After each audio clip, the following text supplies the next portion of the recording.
مفتی زین العابدین صاحب رحمہ اللہ کی بات مجھے شروع کی یاد ہے. مجھے ایسے لگا جیسے انہوں نے یہ بات میرے لیے ہی کہی ہے.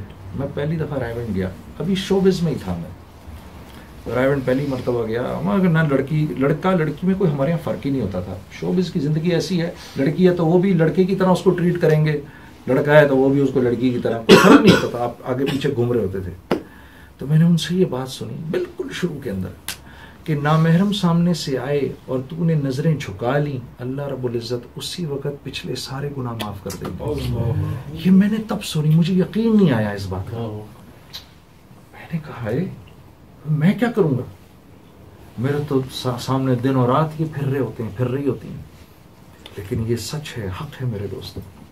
اور پھر نماز میں وہ ایمان کی حلاوت نصیب ہوگی میرے دوستو. ہاں یقین کرو، تہجد میں مانگی ہوئی دعا تیر جیسے اپنے نشانے پہ لگتا ہے نا، ویسے نشانے پہ لگتی ہے. ہاں